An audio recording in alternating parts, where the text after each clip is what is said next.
believe it is.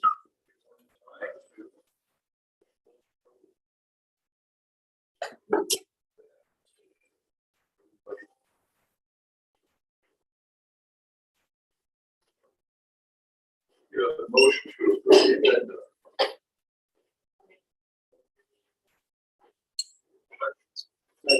All in favor, raise your hand. It is approved. Open forum. Larry, you're up.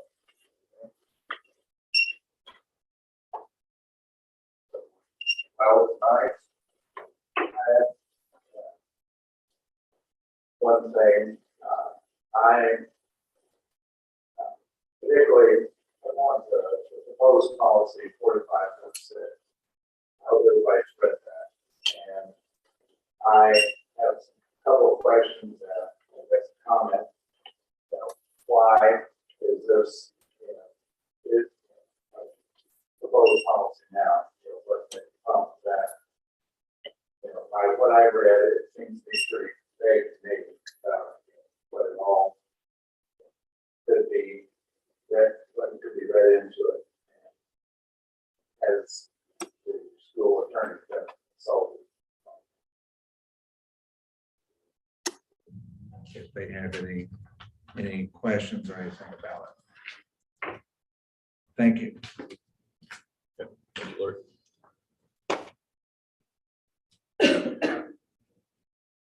Bob, am I correct? The legal group was actually the one that Sent it to us. sent those to us. The school attorney. Yes, through Ed Council, our school attorneys. That's I've who spoken sent with it. them, yeah. And so I did, just in preparation for this meeting, because Mr. Hunt's not the only one that I gathered some feedback from on some of the proposed policies. And so most of the concerns are regarding limiting a teacher's kind of individual creativity in displaying things in their classroom. I think we have one teacher in particular that teaches English, that she has Harry Potterized her room. Looks great, kids love it, great feedback. Under this policy, that may not be permissible. So if we were to consider an adjustment to it, something like where it says it's restricted to curriculum and subject matter taught in specific classrooms. It goes on to say, in addition, postings of school extracurricular activities may also be permitted. Something to consider is to put a comma after the extracurricular activities and maybe put family photos of a non-political or social nature, other classroom decorum directly related to or associated with the district and vision. The district's vision and mission was also something that other school districts are considering and was not strongly advised against by our legal counsel. I felt like that would still protect us in the spirit of that recommendation. Any other comment along that? Are they on the list? Okay, yeah, 7.1. Okay, so we'll get to that again later in the meeting. All right, can we get approval of the consent agenda motion? Or individually, do we just want to approve the minutes because do we have additions to the sub list? Not at this 4.2. point. Oh, yes, we do. Okay, all right. Can I get a motion to approve the minutes? I move we approve the minutes. Can I have a second? I'll second. All in favor, raise your hand. Opposed? Minutes are approved. Sub list. You guys speak to that assessment in particular. Well, it's actually my mother is the one who has applied. She's been a school nurse sub for Owensville for a long time, also an RN. And we were having trouble at the high school finding a sub nurse. And I said, well, she'd be willing to come do it. So, Oh, perfect. Yeah. All right, very good. Can I get a motion to approve the additions to the sub list? I'll move to approve the additions to the sub list. Second, I'll second. any discussion? Seeing none, raise your right hand to approve. No, the same. Sub list is approved. All right, approval of transfer and payment of bills, any discussion there? Very exciting this month. Hold on. It's my favorite kind of month. Nothing? Okay, can I get a motion to approve the transfer and payment of bills? I move we approve the transfer and payment of bills. Can I get a second? I'll second it. Approve the, any other discussion? Okay, use your right hand for approval. Transfer payment of bills are approved. Reports, elementary. Good evening. Our attendance continues to go up just a little bit, kind of talked about before. We've gone up another 2 students this month. So that's a total of 9 since the beginning of the school year. Just some of our activities and events going on.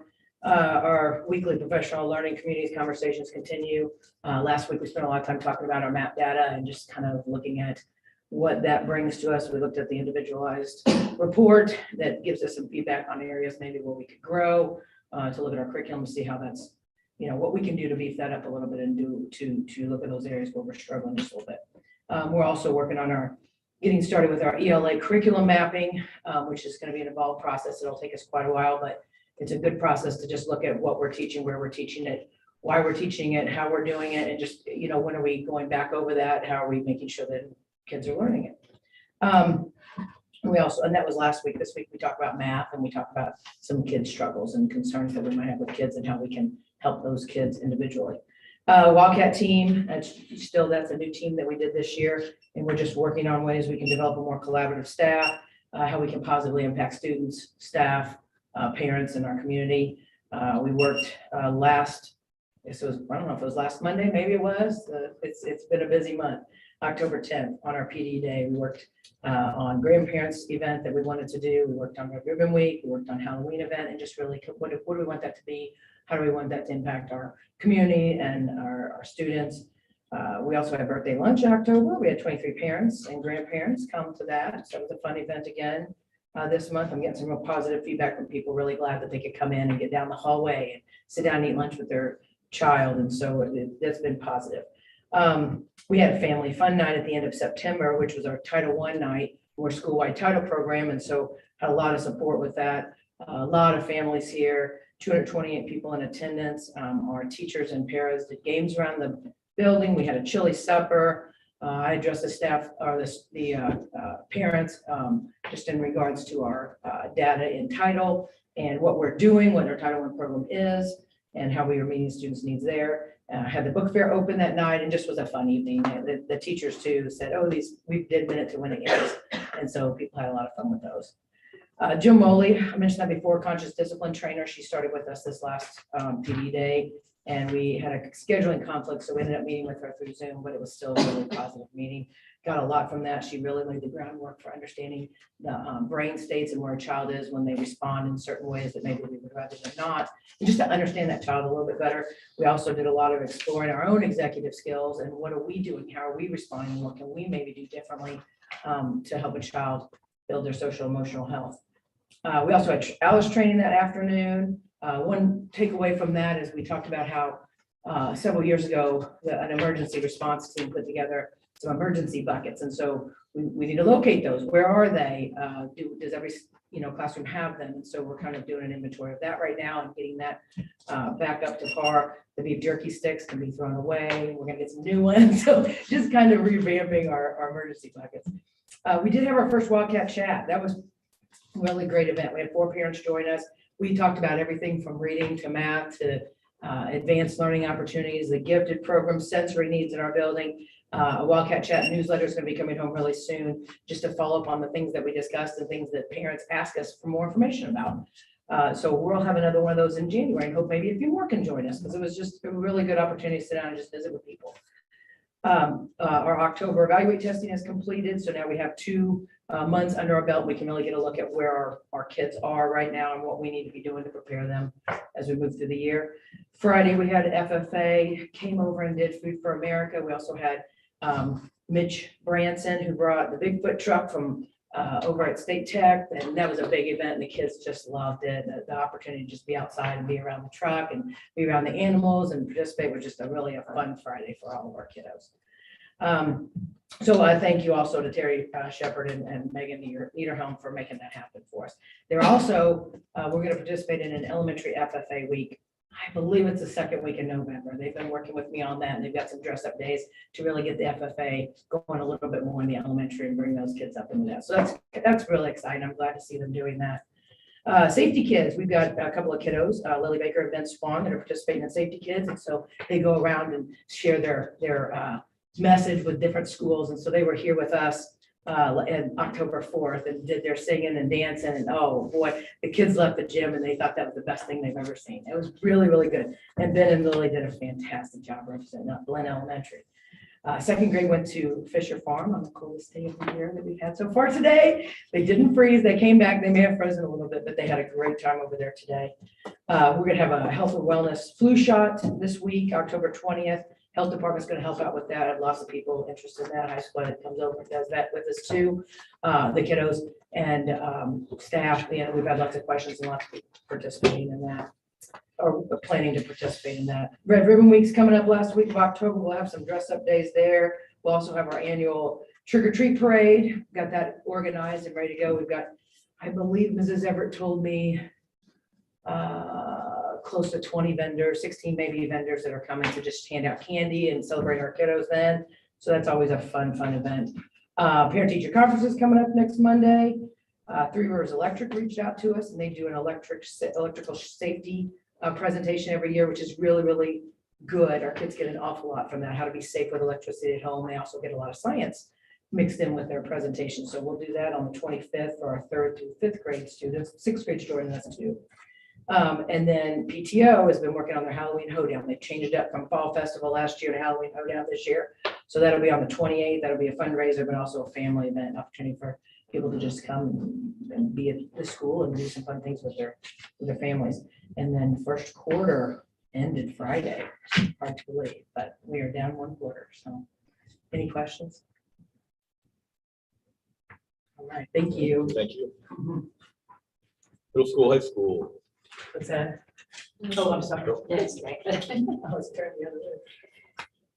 So I did have one addition to the minutes or the report that I sent you guys today. Our LifeSmart team actually found out, so it's an FCCLA team that actually each month what they do is they take a test in different areas. This month it was I wrote it down, health and safety. And so then their scores go off and we're ranked. Lynn's school got nationally ranked today. We are the winners for the month of September for the LifeSmart competition. So it was, let's see, the girls and boys in there. It's Marissa Geller, Blaine Winslow, Ashara Hostetler, Annalise Bowser, Autumn Baker, Riley Yeagers, Marley Houston, and Dylan Muehlhausen. So they actually got $100 for FCCLA today. So, and they'll do this every single month. So it's a really great group. So we hope for some more. So that wasn't on my report, but I wanted to make sure you knew about it. So this last Monday, we actually had our second PD day of the year. So we focused a lot on data on that PD day. What we did was teachers brought in their data. We did something called a data dig or data analysis to really look at what we have, where the kids are proficient in, where they need help with, and then make goals and how we're going to actually reach those goals. So we're going to look at a lot of data this year, trying to make plans for what we can do to help these kids reach those higher levels. So that was our plan there. And then we also did our ALICE training with the elementary school in the afternoon. So learned a lot about that. So on our PD parent teacher conference day on Monday, the 19th, we're going to actually be introducing a new program to the high school. It's called the E-Hall Pass is what it is. We're really excited about this. It's a way to kind of track kids where they're going in the building so that we know where students are at all times. To us, it's a safety piece. We want to make sure that kids are accounted for where they're going to be. So it's just really exciting. We've been looking at this for a while, and on Monday, we're actually going to train our staff and start implementing it. So we're really excited about that. And we're beginning to work on our class schedules for next year, actually. We're starting at the middle school level because our goal is we want to get our 6th graders totally engrossed in the middle school and high school schedule. This year, we're kind of like a hybrid. Our middle school or our 6th graders are part at the high school for specials, part at the elementary school. So we want them to be totally engrossed in that special schedule. So, and high school and everything. So we're starting to work on that. So I just want to kind of put a bug in your ear. We're going to be probably coming to talk to you about all kinds of good stuff coming in the next few months with that. So I had a proposal I wanted to bring to the board, and Bob told me to bring it up at this point. I wanted to propose that we create a position with our student council. What this position would be called is the student council representative to the board. What that would look like, it's a leader that's in our student council that would be voted on during their student council meeting. Their job would be to actually come to the board and do what we're doing here. But they present from the student's perspective. They're going to tell us what's going on in the students' lives. Now, this is not a, we're going to come and give you all of our problems thing. We're going to train this person that they're going to come with, what are the students doing? What are the cool activities they're doing? That kind of thing, versus they're not coming to air their dirty laundry or anything. But just to give them an opportunity to become a leader in our school and give the students' perspective to the board. So I wanted to bring that to the board as something to maybe consider. And then, oh, go ahead. Well, we can discuss it now. I mean, does anybody have any concerns or thoughts, or is that something for normal in other schools? I've seen a couple other schools that have done it, and what they do is pretty much, they talk about sports and athletics, and they probably would have told us about the FCCLA doing that kind of thing. And again, it's not a where they're going to come with problems to the board. It's a positive, just information, what's going on in the district with the kids. It's, what I've seen of that is it's done per semester or quarterly. Yeah, it's however Which you I guys think would want it. A little less pressure on a particular individual student than they have to come monthly. And Well, I'm just that would saying, be like I cool do, too, yeah, but no, exactly. either way, I would, that sounds like a good idea, but from my perspective. It's just a neat way to I get think some looking at it kids involved in the quarterly or board meetings and see what we do. Or twice a year is, to me, would be a good way of approaching that. Yeah. From the kid's standpoint anyway. But yeah, I'd like to see a student come in and go ahead, talk to us, that'd be great. Because imagine a kid coming in and talking to the board. I mean, sometimes it's nerve wracking for me to do it. So it's just a great opportunity for them to learn some of those leadership skills and be ready for those interviews later on. Okay, so any opposition here? Cool. Continue. Sweet, we'll figure out what that looks like and we'll get that going for the next few meetings. All right. And then the last piece I had on here, so I've been completing kind of our first round of teacher observations in the classroom, which is really cool to get in and see what everybody's doing. And then after the teacher observations, we always have our post-observation meeting where they come in, they talk with me, we talk about, what went well, what we can improve on. And at the end, I always ask the teachers, what, do you have any questions for me? What can I do for you? What do you need? And what's really been pleasantly surprising is they all are extremely happy with what's going on right now. So I feel like the culture in our building has taken a step in the right direction. A lot of my teachers say that this is, and I don't want to say anything about the past. I don't know about the past. So, but they're very happy where they are this year. They're not going home as stressed out as they are. So just our climate and culture is really coming along, and I see lots of happy faces, and especially from the students too. I've heard the same thing, that they're happy to be at school. So it makes me want to cry every time one of them comes up and says that, coming from a new principal, a new district. So just wanted to let you know that good things are happening. Very good. And I'll stand up here again because I have Chris's report as well. So I know you guys have probably read, or maybe read it. Do you want me to go over all of his report, or Just kind of do the highlights. go? Okay, I'll start. Like I said, I might not be able to answer all his questions, but so for, let's see where we at. Softball, the district is 13, varsity's 13 and 15. They won round one with our districts. And then highlights from Coach Ross. Softball finished their season this week after losing in the semifinal round to Eugene. Overall, the Wildcats were 13 and 15 on the season, but showed great fight and toughness to end the season. They were a great group to coach, and I am very proud of their efforts and fight all year. They grew a lot as ball players and show great promise for years to come. So the highlight was Ashara Hostetler finished the year with 4 home runs, with 3 of them coming in the last final 5 games. So that was really cool. So with varsity volleyball, we're 14 and 10 right now. And this is from Coach Peterson. So LHS volleyball is wrapping up the season with a 14 and 10 record right now. We placed first place in the Bourbon tournament and the Bell tournament, where they received consolation last year. So that was really cool.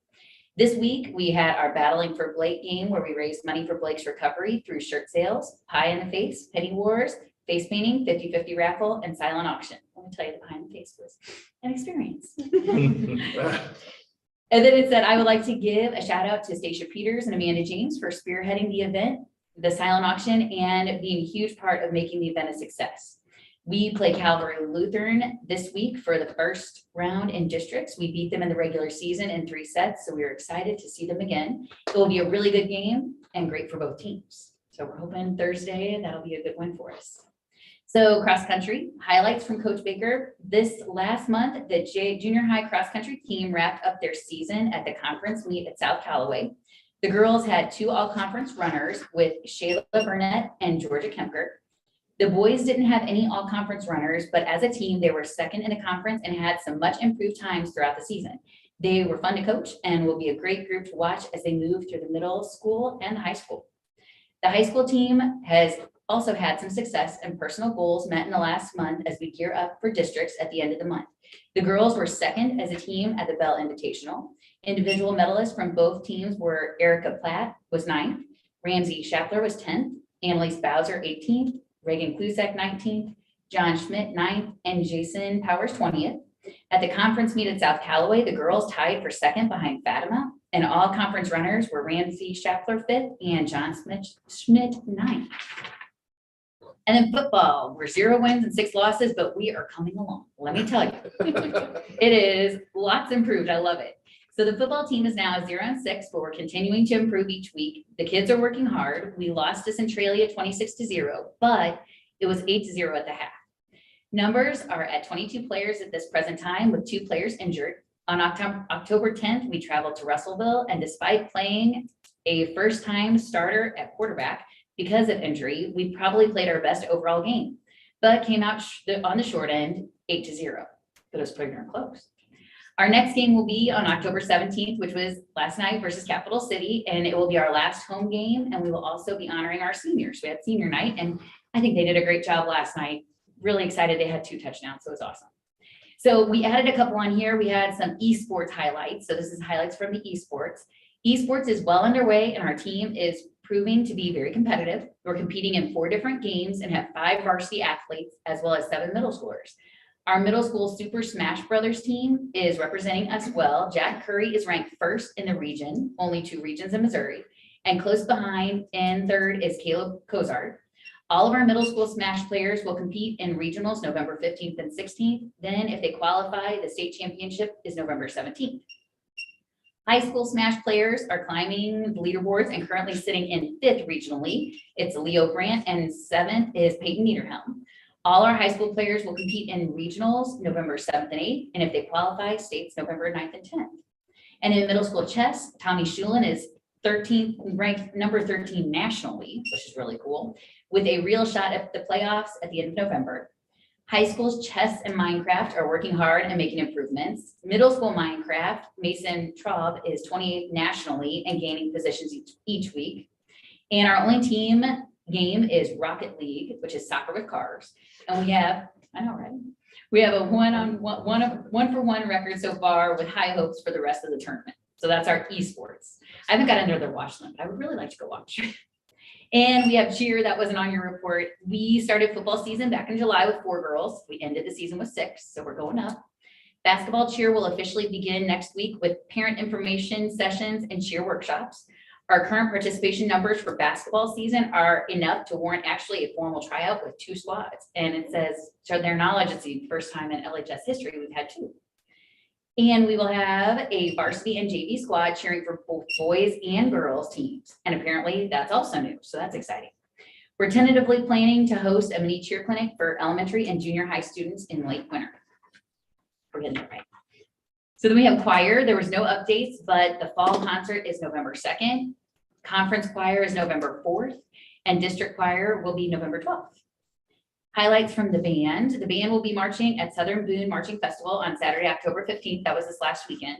And we'll follow that up with a performance in the stands on October 17th for our last football game. Our first concert band performance will be at the Veterans Day Assembly during the school day, November 11th.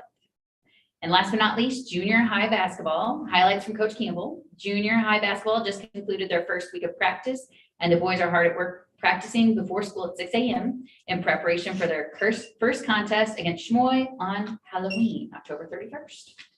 So that is Chris's report, Well, still up there. right? Yeah.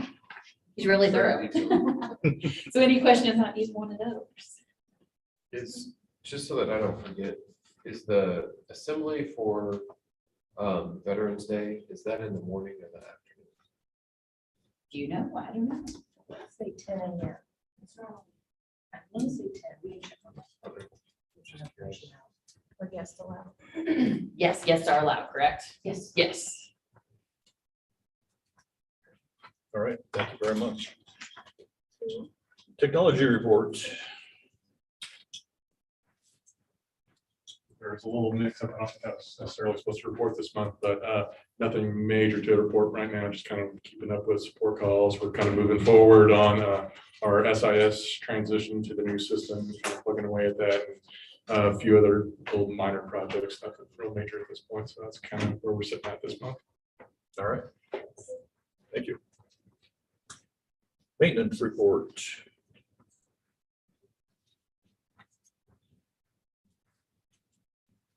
Hello, everyone.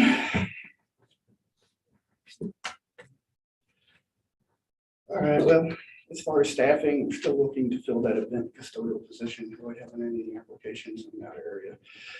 We did lose a custodian on our evening staff and are looking to fill that position, and we'll discuss more of that in the session. I'm still working on the job card system for the custodial department. It's taken a little bit longer to get together. I do have the job cards done, but now I have to put together a checklist for them to follow off those job cards. But I'd say in the next few weeks, I'll have that. And I'd like to give a big thank you to the entire custodial staff and the maintenance staff. They have been pretty amazing since I started.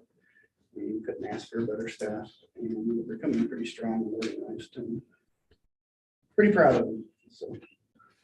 Yeah, scheduled maintenance repairs. Cone will be in at the end of this month to do that 5-year elevator test, which, like I told you guys, is going to be that full drop where they actually drop it and then throw the brakes on. So hopefully everything goes good there. We have been concentrating a lot on the general maintenance, such as the lighting, interior and outdoor, HVAC, cleaning vents, replacing filters, and fixing and replacing some non-working hardware equipment, etc. You might notice a little bit more funds spent on some bulbs and fixtures, so that should get me caught up with some stock. I was saying, like I said, a lot of the outside fixtures, and I did replace some at the ball field. My fixtures came in a little late, but we got new fixtures down there that will light up the outside there next to the concession stand and our, the walkway, so that way people can see to get in. Schedule maintenance repairs. Still, the ovens and the kitchen have been fully repaired, and everything's done by warranty. So hopefully they continue to work and do their job. Of course, my fire protection was in to do our annual sprinkler system inspection. Everything passed except for 2 backflow preventers that will need to be replaced. They have ordered the necessary equipment, and it's on its way. An update on the pest control program. Steve's Pest Control has been out to and on the cabins to give us a bid for that, just everything as far as like the perimeter spray and everything. And it'll be a monthly check instead of just kind of as needed. And Arts is still going to give us a bid also. I've contacted him and they're still working on it. I did get something back from Steve's today, but I haven't had a chance to review it yet. So I'll get back with you on that.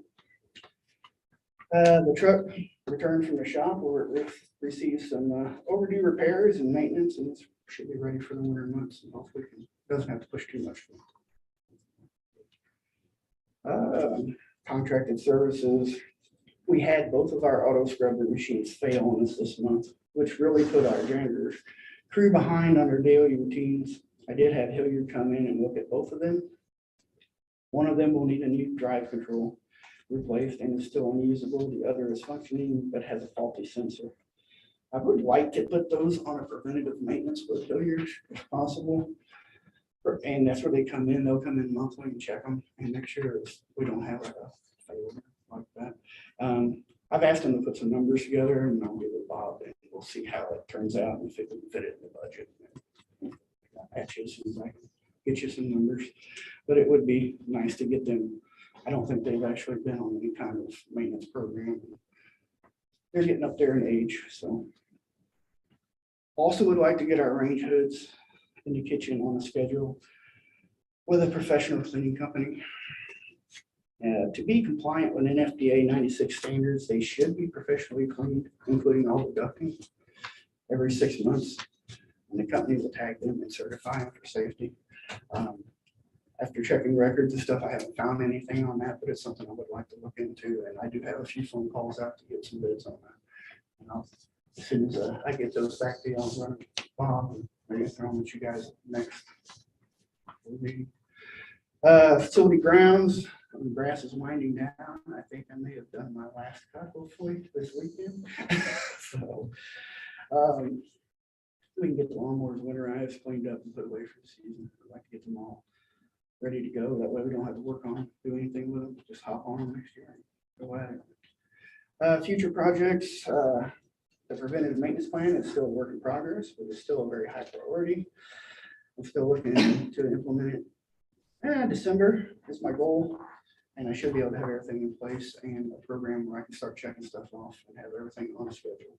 That way, none of the preventive maintenance such as filters and all that, and HVAC and stuff will get behind it.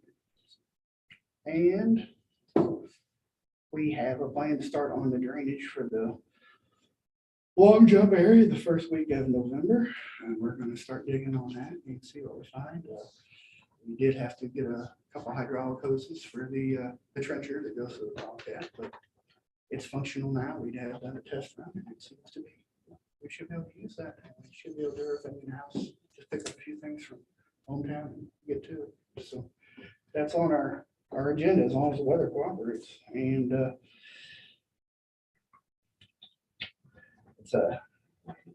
we did overseeded the ball field and some of the areas out on the field out here this last Friday. A huge thank you to you, Sarah, and your father for helping us with that. I think my dad had fun. So I do appreciate that. That really helped us out. And hopefully we can look forward to some nice grass out there. It's great. I have consultations with Tyler's Lock and Key on the 28th to discuss some of the rekeying that needs to be done around campus. They have done work here in the past. I just contacted them because they were highly rated and one of the closest that dealt in the best locks which we have around here. And they came and get us all the cores needed to do the job on all the locks that we decided we need to rekey. So we'll update you on that as soon as I have that consultation with them, hopefully this morning. That's about all I have. More questions for me or suggestions are welcome also. As always, if you see anything that I need to do or you would like to readdress, just let me know. All right. Thanks very much. Superintendent's report. Awesome. So as usual, same format. So kind of focus on culture, climate, relationships, trying to continue to be present, just attend events is probably what I've found to be the most appreciated by folks. Just bump into them. And I'm glad to see them. They're typically glad to see me. So just continuing to focus on that. October 23rd, next Sunday, will be our next staff dinner out at the house. So we've invited another group of folks to come out. That's also not a Chiefs fan. Sorry, folks. But we will actually watch a Chiefs game at our house with staff over and gonna have another dinner. And yes, we'll cheer for the Chiefs since everybody will be doing that anyway. Also continuing to focus on our social media presence, especially with Facebook, try and show what the Wildcat experience looks like. Also try and highlight some of our partnerships there. The Lynn Betterment community has been doing some sponsorships for teacher workrooms. Also been trying to post some local event type stuff. Also, we try and use that for two purposes, to celebrate and inform. And so that's going to continue to be our focus. Personnel and staffing, you've heard this alluded to in some of our other reports. Second verse, same as the first. We're barely getting any applications for any of our existing spots in. I look for that to have an uptick in the spring. We're also going to, through November, start our hunt for those December graduates because we still have a few openings that are being covered by folks. Well, I'm going to reach out and see if we can make one of those early grads make it their lucky day by bringing them on over here and giving them at least a semester of experience with us. But yeah, not a lot out there.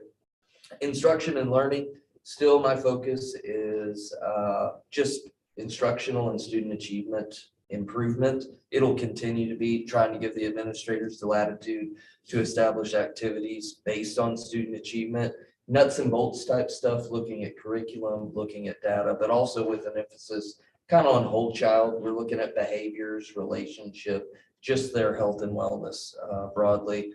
Bottom line, got to focus on learning and make sure that our students are able to demonstrate not just that they've taught, but they've learned. That'll be something that we continue to do. Just forecasting, no pressure to the folks across the street, Dr. Strong, but I hope to begin as I really get settled in, exploring a more extensive partnership with State Tech, dual enrollment, maybe a potential associate's degree pathway. This is down the road a little bit, but bridge programs, whatever we can do to expand what we offer our high school kids and get them ready for post-secondary success. Also big proponent of career and technical education. We have a couple programs out there. I think we can offer more, and I'll be looking to do that in the coming years with our kids. Professional development went well on October 10th. I'll just defer to the superintendent or the principal's reports there. Restorative discipline, data, crisis response, mental health and wellness. Also for me personally, Dr. Strong and I will be attending the mayor conference the rest of this week. A lot of that's geared towards brand new superintendents, of which I still definitely am. I found out on a daily basis that I do other things than what I thought it was. I'll give you an example. I just threw away. Got a nice letter from the highway patrol that says, hey, you have to inspect your buses every year. And I thought, whoo, this is something I've already got done because we don't own any buses. I got the second notice, to which I called today and say, hey, I'm not sure that you're aware or not, but we don't have buses. And they said, well, but you do contract for busing. So you win this prize as well. Will you please send us a list of every bus that's used in the district? So things like that, nothing detrimental, but just things that you discover that, you know, I would think practically, if I don't own any buses, I don't even inspect any buses. Not true, I do. So continuing to learn, and I'm enjoying that. It's I kind of did the same thing for about 15 years. So kind of got that down after a few years. I'm looking forward to that feeling as the superintendent. I'm sad to report that may not be for a while, guys. So facilities, continuing to work with Mr. Wilson and his staff to bring them up to par. We do have a lot of deferred maintenance. Mr. Wilson didn't allude to this or give you a number, but I think we not even replaced light, not adding a light, but just replacing broken fixtures and light bulbs. $2,000. Just making sure that when we look up that we have fixtures that have a working element in them. That's been a couple $1,000s all at once. And then we've also tried to pad our stock there, but we believe that and deferred maintenance, we're going to see an uptick in costs, but it's a good investment. It'll keep us from having to pay out large sums. Aesthetically, we're not where we want to be, but I've gotten a lot of great feedback from the community saying our campus just looks cleaner. It just looks better kept. There's not weeds in the fences and trash blowing around. Cliff and his staff have done a great job. Of course, we'll focus inward as winter comes. And so we'll be taking a look at some aesthetic things. Athletics and fine arts also deferred to our athletic report. Still working with Mammoth. We submitted last week our survey with my feedback, Chris Minnick's feedback as athletic director, and then all of our head coaches' feedback on future facility needs. They're aggregating that and will give us some options here pretty soon. I am excited a lot about that. I'd also like to see band and choir grow significantly in the next 5 years or so, and our staff is working really hard to do that. I'd like to meet them as they grow with continued support, so we're including them in on that feedback. Also had quite a few sports finish up here, with most recently football having senior night. And probably why I chose that's not because it has to do with football, but it accentuates an element of football that I think is important. And that's that senior night wasn't football kids. We had cheer kids, we had band kids, and despite a very chilly night, We had kind of a rambunctious crowd for our last home game. I was very happy to see that. And I would say we scored 3 touchdowns and the official made a mistake. That's the way that I framed the last game. So that's good. Budget and finance wise, we're looking good. Again, deferred maintenance will be the vast majority of the budget variation. We had $77,000 planned for that. We're still in good shape there. It's still early in the year, but just always monitoring, looking to make sure that we're responsible. But in general, things are going okay. I don't see any smoke yet from fires that I might not be able to see, but pretty happy with staff, pretty happy with our kids. All right, thank you. Any questions? Okay, we've got a couple action items. So the MC policy approval, are we second reading that tonight? That's second reading. Okay. Do we want to discuss the one policy? I mean, Bob kind of offered an amendment to that. Do we want to? So would you like me to read it as is and then reread it with the addendum in there? Or would you like me just to read it with the addendum? See how you like it. I'll read it with the addendum in there. So I'll put up quotes when I get to there. So classroom postings and displays. Posting or displaying materials within classrooms will only be permitted if the posting is related to the curriculum and subject matter taught in each specific classroom. In addition, postings of school extracurricular activities, here's quotes come from, family photos of a non-political or social nature and other decorum directly associated with the district's vision and mission, end quote, may also be permitted. Questions concerning whether a specific posting falls within the permitted category should be referred to the building administrator. I think that's a fair compromise. I have concerns that could be abused in certain ways. Maybe. Like, okay, I ask kind of dumb. What if we just don't, we don't have that policy at all and we just are based, like we're just going to use our own professional judgment regarding the educational environment that our administration wants. Like we're, you know what I mean? Like what are we complying with? How does In this order help to- us? What's that? How does this help us? Correct.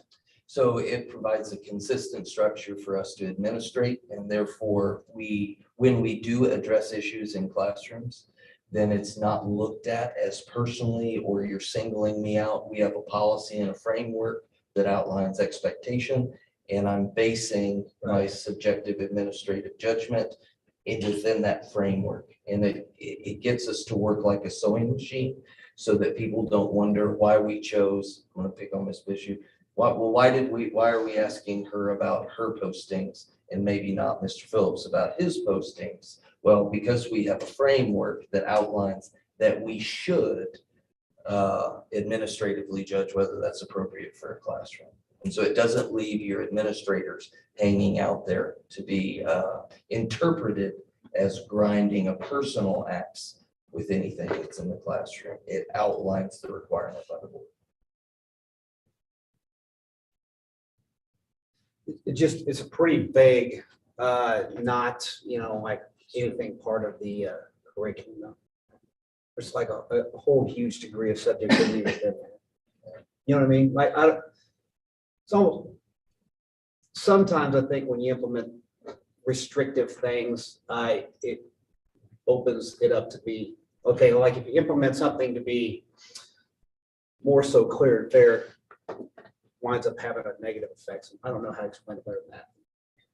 Mild concern about this, I guess. With Addition is that, not like, always you know what I addition. mean? Like, one could use this to try to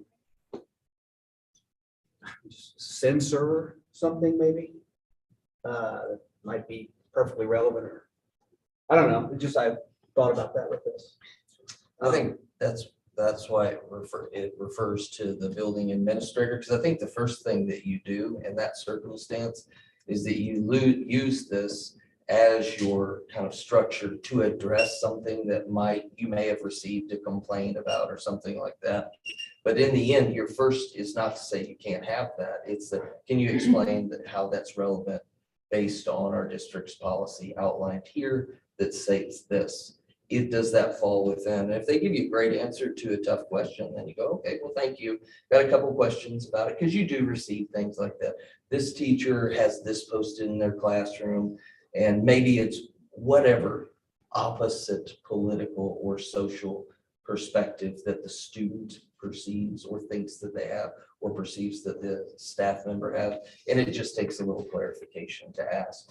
That can feel very subjective and very personal if there's not a framework that says you should really be asking these questions. Where does a biblical passage fall? Well, is it relative to the curriculum? Is it part of your family Like, is that like- extracurricular? Is it a part of the district's vision or mission? Or a motivational quote of any kind? That would That be type of district's- thing is, you know. That would be district's mission or vision. So if our vision or mission is maybe to create productive members of society, then being responsible, it could be interpreted and is most likely to be interpreted as an attribute of a productive member of society. Like we actually kind of hashed this out a little bit, like, so what about integrity? What about teamwork? You know, because we don't want to, you know, make it where we've got a bunch of bare walls in a classroom. So in the example you gave earlier, say like you had a teacher with like a Harry Potter themed room. would That's that an be- English teacher. So that would be appropriate, correct? Like, Absolutely that's love the deal. still- Yeah, I know. Because I know the kids get pretty excited when their classrooms are decorated, and I would hate to take the excitement. Well, you would be, if we're interested in discussing it. So what if you take a family picture at a political event where it's obvious the nature of the political event in the background? Is that okay to post? And then the question we have to ask ourselves is, do we feel as if that teachers and staff members at schools have extra influence over the development of their students, or an additional influence? That's where we have to exercise some judgment of whether we feel like that we're leveraging our position to influence a child, maybe an area that's unrelated to what we do. What we do. Sure. I think it's the same with state government. Like we don't have political posters, or we are not allowed to have a lot of that stuff at work either. So I think it's kind of along those same lines. I would think. The idea being, for every student that you make comfortable with that proclamation, you could potentially make students who don't hold that particular belief uncomfortable. And shouldn't our classrooms be open and inviting for every single student that walks through the door is kind of the bent there. I tell you what it can do is share that particular language out with everybody. And if you'd like to offer suggestions on how we edit that so that we don't appear like we're trying to squash, because I would honestly, as being a high school guy, I did a fair job. I was probably in the middle as a high school math teacher as far as decorating my classroom, but I'd always like to see it better, quite honestly. One thing I've enjoyed about being so involved with the elementary and getting to spend some time there is, man, oh man, do they make great classrooms. Like as a kid, I would have loved their classrooms, a lot of color, a lot of That's the thing I texture. was worried about. Right. You don't want to go I into don't a turnout want to lose room. that. Absolutely. Plus they spend all the money and the time to get all that stuff ready. They're home for how Right. long, you know, like, yeah. I mean, Nobody wants to take that away from them. Absolutely. Further comments? You know, at the end of the day, I mean, we know the policies that are to protect us from litigation and be on the front side of it, and that's really what they're. And if you don't have to take very long to look at national news to see what this is in response to. All right. Renewal CDs. Actually, I was a bit premature on that. Mark, you even asked, hey, Bob, are you sure what the maturity date is? And I said, absolutely. It's December 30th, 2022 and September of 2023. Add a year to both of those. So this is a great forecast agenda item. We'll need to talk about this exactly 1 year from now when those CDs mature in December of 23 and September of 24. What's the rate of return on a CD right now, Mark? Right now, I would say they're going up. A good rate is gonna be around 2-3%. I think by the end of the year, they're gonna trend higher. Interest rates are going up. So then loan rates are gonna be the next thing, and then it's sort of like gas prices are quick to go up and slow to go down. Well, deposit rates are slow to go up, so but I think as the year goes on, they'll be going up. We have 3 right now, since I pulled this information. We have 3 right now, and 2 of the 3 are at 2.7%, which is pretty good for right now. One of them is at 0.45%, and you know, at first blush, you're like, oh, that's not good. But only a year ago, interest rates are a lot different than they are now, and that was the market rate when it rolled over and renewed a year ago. So in September 25th, 2021. So I would say the longer we wait in the current environment, the rates will be a little bit higher. Good. That's a good thing. Yes, sir. All right. Have a couple of discussion items. I'll give you an update. So on regarding health insurance premiums, recently, Ms. Miller and I attended OSBA regional meeting, which is the association that we purchase our healthcare benefits through. They reported, this is the time of year that they go to their vendors and healthcare providers, and they ask and negotiate for the cost of services. And what they're reporting is that there's anywhere, depending on the vendor, a 3 to 12% increase in the cost of services. And most service providers are attributing that to inflation or supply chain issues, which have exacerbated inflation. So the association will finalize negotiations this fall with our vendors. So around that time, they'll send out, so once they get all of the vendors to report in what their bids are, they will come up with several options for superintendents that are in our association. So I'm going to use this a completely false number, but let's just say that the average is 6% inflation. Then what we would be looking at is potentially a 6% increase to our healthcare costs. Now that we could, as an association, look at what we have in reserve and say that, you know what, we can weather the inflation storm. We will not raise premiums and we'll draw down that reserve. And there's nothing passed on to premium holders, being districts and our staff. Or they could say, you know what, our best option is to pass along the 6%. Likely somewhere in between, we pay for none of it and pay for all of it. That's likely where we'll land. Of particular interest was prescription drug costs. So the association paid $13.5 million in claims last year, and the top 10 prescriptions, the number 1 prescription actually was just short of 700,000. So it was about 2% of total prescription costs, but it was only 2 prescriptions, just 2, if that gives you. I think the total cost per month for those was 26,000. So one of the options they're thinking about right now, we have an open pharmaceutical list, meaning if the doctor prescribes it, it will be covered. One of the options might be, as an in-between, that they close in that list somewhat. I don't know what that looks like. They're going to send us those options. So they'll send us a survey. They'll give us some options in there. Superintendents will kind of vote on, good, better, best. Then January 25th, the association will vote on how they are going to handle that. That is the beginning of our work. That is budget season for us, and whatever costs we assume as a result of that, we'll have to figure out the same thing the OSBA does. We'll have to figure out if they're passing along, say we split the cost. They cover half from the reserve and premium holders cover half. That's 3%. Then we'll have to take a look at, do we have the reserves to cover the 3% and not increase premiums for our staff? Or do we cover half of there's a lot of options in there.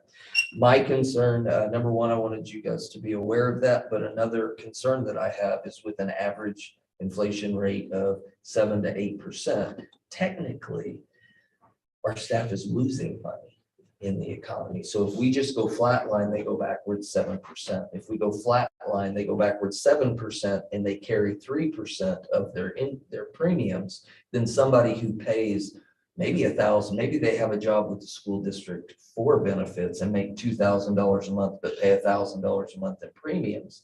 That does happen. Then they're going back 7 plus 1.5% in terms of healthcare costs. And of particular interest, I think, is our ability to recruit, retain, and hire. And benefits make a difference with that. And so that'll be something that I monitor strongly. I want you guys to know that that's coming in some form or fashion, and we'll have a 0 to 100% decision to make. I'll do my very best to monitor our budget situation so that I can make you aware of the best options that we have. In the end, I think one of our greatest challenges is going to be recruiting and retaining great staff. They're the secret to what we do. And this is an area that I think makes a difference. And so we're going to have to pay particular attention to it. Right. Any questions on healthcare? Okay. Principal recognition celebration. Awesome. It is National Principals Month, so we'd like to recognize our principals this month. They're committed, we're committed to appreciating them for their efforts in support of our staff, students, and community year round. And we hope our community will join us in celebrating this month and take a little time to let them know how much we appreciate them. So thank you all. Chris isn't here tonight, but we'll get him tomorrow, but we appreciate you and we can't tell you enough.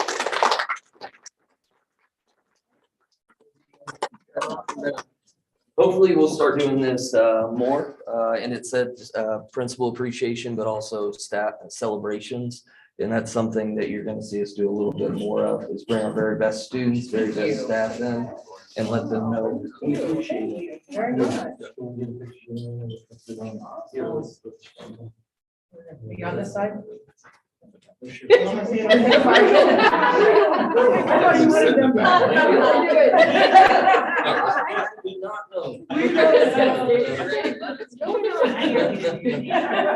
I'm slightly busy. Okay. Thank you. Awesome. Thank you. Really nice. You could have seen that. Not at all. Yeah, I think you should have, just kind of like. So like it says principal recognition and celebrations. That's something that I wanted to let you guys know that we will, after having a couple, we do a lot of business in our meetings, but we don't take enough time to just recognize that, our students are doing a great job. There's a ton of things that I could bring them up. And while they are teenagers and kids and they often don't want to be in the picture, they do. And so we'd like to take some time with them and then with our staff to just say, we see you doing good stuff. And that includes some of our partners in the community. There are some people that just invest. I bump into them everywhere I go, even the things that they are personally not involved in. And we appreciate the partnership. So we're going to seek them out and we're going to do our best to convince them to come and get their picture taken, just as a thank you from us to them. Very good. 8.3 substitute services. I had something completely different to tell you until today. I was hoping to just start reaching out to Kelly Services and a couple just to say, I don't know if you can do a better job, but here's our stats. Can you do a better job for the same cost or cheaper? And I am 0 for 2. I got a response back from Kelly Services today that said, we're in the same boat you are, and we can barely cover the folks that we have. We're not taking any new clients today at this time. And that is not unusual. So we have 21 or 22 subs on the books. And so I'll break those down because that number is very misleading. You might think, well, wow, we have 22 subs on the books. We should cover everything. We don't have 22 people out every day, right? Well, I would say that 20 to 25% of those are specialty subs, meaning they will substitute for a nurse, maybe a librarian, something very specific, which we absolutely appreciate, but they are willing to substitute for something very specific. In kind of that same vein, we have another 20 to 25% of subs that are willing to sub in a narrow window. High school kids are my thing. I can't handle the ankle biters, maybe. We hear that. Or I love the little ones, but the big ones are a handful. So not unless it's 2 and below, right? Second grade or below. So keep in mind, we're up to about 50% and we have onesies and couplesies, meaning I'll take a couple different grade levels here. Then we probably have another 20 or 25% that are on the books, but have not accepted a sub position with us for various reasons as of this year, period. And then we have the balance, which is about 25% of them that for the most part, I would say of that 25%, 2 or 3 of them will take anything you give them any day of the week. And another 1 or 2 of them will take most things. So while it sounds like we're operating with 2, it's probably more like 7, 8-ish. And even they have a life and can't always just be like, yep, I'll go. And so we're trying to recruit. We're trying to get staff. I'm just looking for different options. I'm calling people. I hope at Mayor, several sessions at Mayor this week are about staffing shortages. There's a reason why. But substitutes save us every day. Right now, we have a lot of staff that are just covering for us. Sometimes we have staff, what would you say, Tracy, 3, 4 different staff covering for one Yeah, staff sometimes I member just that's have out. to do it like that. A teacher's out and I can look at our special schedule and I plug this one in at this time and this one and this one and this one. And at least it's somebody that the kids know. You know, that's the benefit, but it's because it's a hard day for them to just have a person every couple of hours. But we do everything we can to try to keep learning as high, as we can. We're not putting 2 classes together. We're cutting it 1 in half and splitting them. I haven't had to do that yet this year, but I see some days coming that I'm feeling like I don't want to jeopardize our learning, but I feel like that's going to happen. Just because people need to take off for things sometimes. And then they get sick. And today, as an example, I had 3 classes that teachers were having to cover or we had to double. So that means that 7 hours a day, so let's go 6, 12 teachers had to give up their prep today, just so that we could cover the classes that we had. And today it was because a lot of our teachers had to go to new teacher training. So it's a challenge. I feel like some days we're playing Tetris. Sure. We have office staff in rooms, admin staff in rooms, counselors in rooms, librarians in rooms. Quite honestly, we have a very shovel-ready staff. They're willing to pick up a tool and get to work. And that's what I was gonna say. Our teachers, anytime I ask them, they are so willing to help. And it's not for an extra $20. They're ready to help. So that's awesome. Which I was hoping that I would have some information to tell you that maybe I had some optimistic feedback or proposal for you that we might enter into some agreement that would improve our circumstance. But I will continue looking and calling and begging if I can. And part of that's, we just need to really treat our substitutes well. I mean, that's part of our offense is when they come in, let's make them feel like they're $1 million and they're saving us, because often they're saving us. And so look for more for that in the future. All right. With that, anybody have anything else? Oh, there was an addition. Oh, yes. I almost forgot. It's over here. So this is very recent. We've been monitoring a lot of different websites and just trying to look for opportunities to improve our facilities. We were looking a few months back to see if we could get some stadium bleachers for out of the track and football fields. Something came across my desk today. There is a middle school in Little Rock that's shutting down. And they are disassembling that campus. Bids end on this Sunday. I know it's short notice.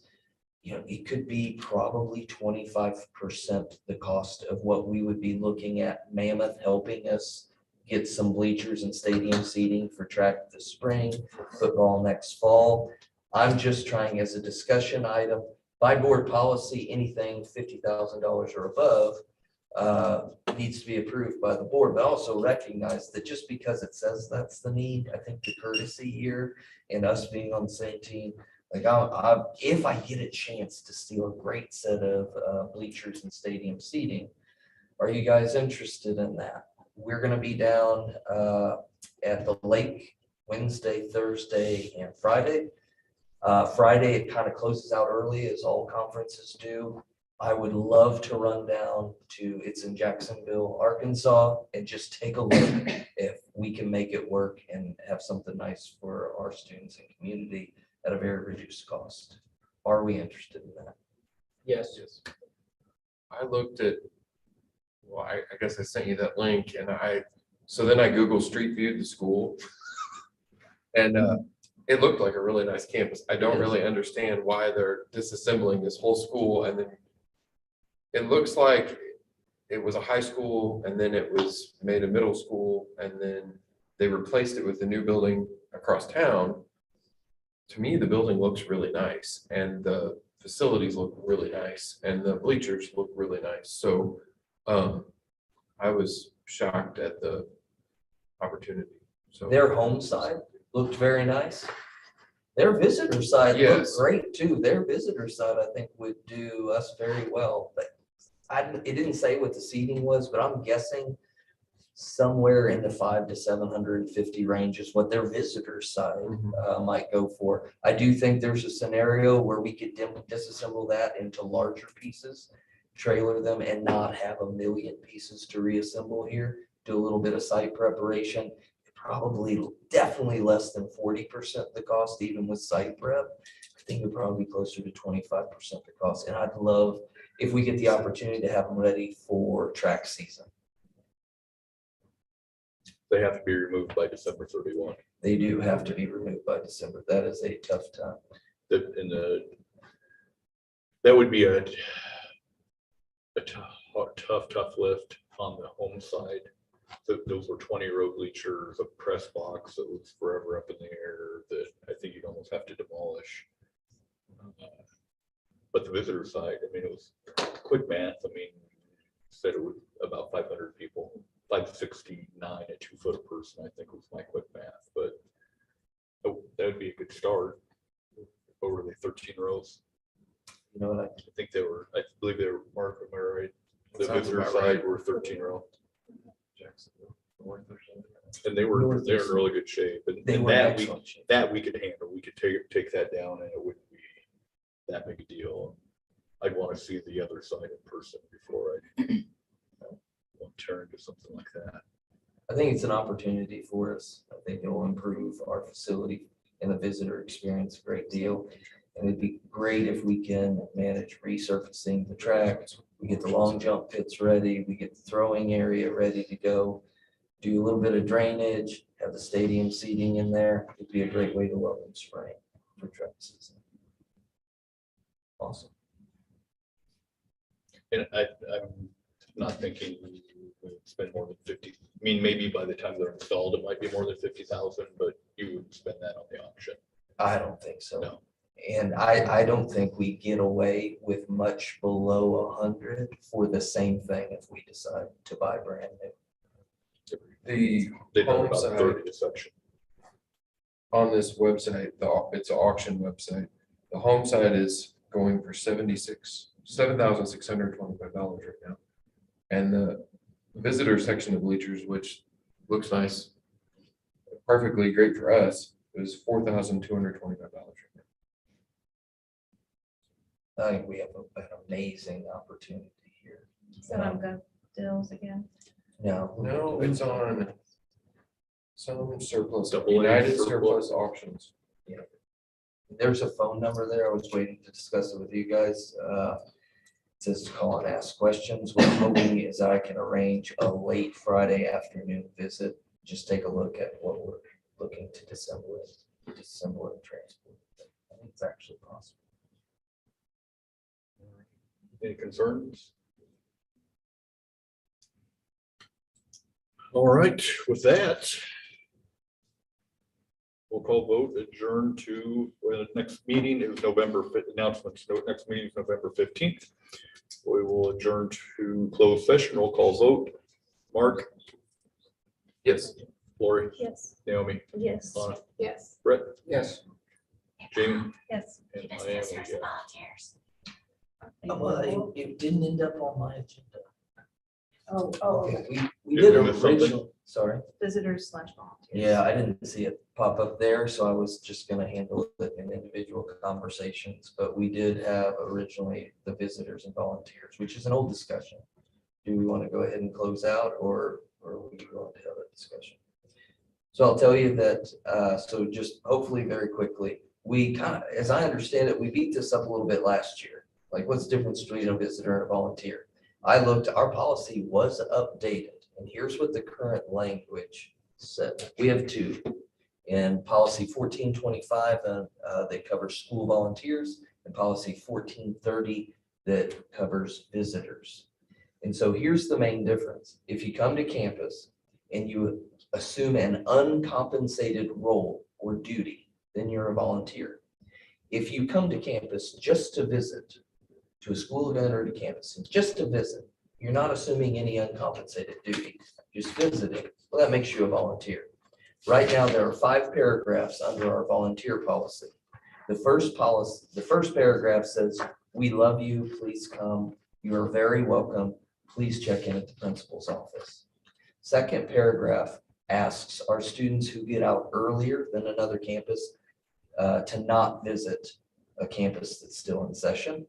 A third paragraph says that if you're in a group and visiting, we'd still love to have you, but superintendent needs to approve group visits. The fourth says that if you are accused of a sexual crime, that you should not be on a public school campus at all. And a fifth says you need to behave while you're on campus or you can be subject to arrest. But the only requirement for a visitor, it says, is to check in at the principal's office. So that's if you're coming to campus, you have no duty that you are not uncompensated for, right? If you are an uncompensated visitor that has a duty, maybe you're the check-in, your coat check for the PTA or PTO event, but now you're an uncompensated volunteer. There are 2 types of volunteers. The first one is non-screened, and look at that one as the lower level. It means you're doing a role for us as a volunteer, but you're not likely to be left alone with students that are other than your own. We ask that you get a local criminal background check. Now, I reached out to Sheriff Bonham and just said, "Hey, what is that?" And he said, "Bob, there's no such thing. We defer to the Highway Patrol." And so now that leads me to the next, which is a fully screened volunteer. And that policy outlines a fully screened volunteer as, again, a volunteer is assuming a role, it's uncompensated in the district. But they need to have a Missouri Highway Patrol criminal background check with FBI clearance, meaning we do a name search on you and we fingerprint you for the database. So keep in mind, we have a volunteer. Check in at the principal's office. Be good while you're here. A volunteer, meaning you're helping us, but you're going to be in relative proximity to a staff member. You won't be alone with kids for any reason. And then you have a screened volunteer, which is Highway Patrol and FBI. We have, and here's why I bring it up, because policy, we are not following the policy. We've extended how we define a volunteer to a visitor. So for instance, and this is why it comes up and why I've been just getting a deluge of phone calls that's saying, "Hey, I'm just visiting. Why do I need a criminal background check?" Which is the reason why I look. So if they come to a Halloween party, for instance, which we're about to have, if they're just visiting their student and they're not likely to be left alone for any amount of time with other students, then they are a visitor. But we're requiring at this point, and it's been our habit, for them to get a background check or a criminal background check, which is not in line with our policy. And so I want to make sure that I'm reading our policy correct. If you're a visitor and you're unlikely to be left alone for any amount of time that you could actually do harm to a student, then you're just a volunteer and welcome to come on campus without going to the Highway Patrol. If you're a volunteer and you're going to have an extended time with our students, either supervised or unsupervised, then we're going to ask for those two levels. At the unsupervised level, name search, fingerprint. At the supervised level, just a name search by the Highway Patrol. A name search is $14. The highway patrol to scour the FBI database is an additional $20. And for $44, I think $10 more, you can enter into, I think it's the MAX system, where if you are cleared and you do anything, we will receive a notice even if it's 5 years later. And I think this came up in discussion in November of last year in the board meeting. Am I correct? No duty and no relative unsupervision, then we're just a visitor and we can come on campus, which I've called no less than 6 different school districts. That's exactly what they do. And in 20 years, I've never heard of us requiring a criminal background check to attend a book fair with their student.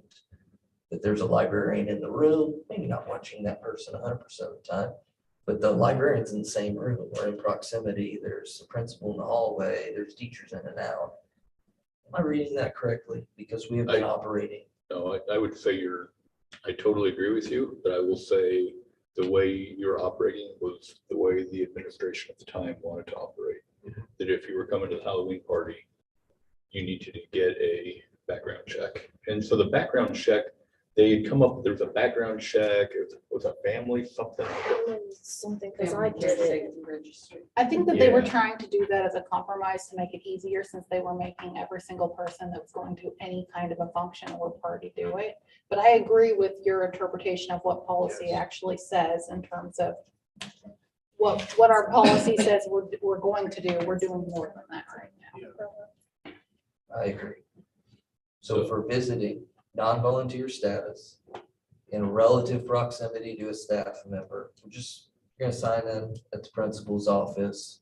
No groups without prior approval, no sex offenders, don't hang out if you got out of school early, and just generally behave while you're here, which is very much in line with what most school districts do. Which makes total sense to me, and that was a question we asked, I think numerous times, because it didn't make any sense what we were getting ready to do. But you do have an employer or two that are not going to care for your interpretation, which I think is correct. We're gonna move forward with how board policy is outlined, which is what we're supposed to administrate. And so we'll determine whether or not they're performing an uncompensated role, and then relative supervision will be our metric or our barometer for falling to one side or the other. And if you're not doing one of those things, then you're a visitor and we can't wait to see you. Of particular interest, both policies opened with, "We are so glad that you are coming to our campus." And so I thought that set the stage for, I'm probably going to continue to read, and have a very open policy. I'm not suggesting that you're so open to anything that you create an unsafe condition, but that's not our practice and our policy. We're out of alignment. We will get in alignment. Anybody, I mean, we talked a long time about this. I watched.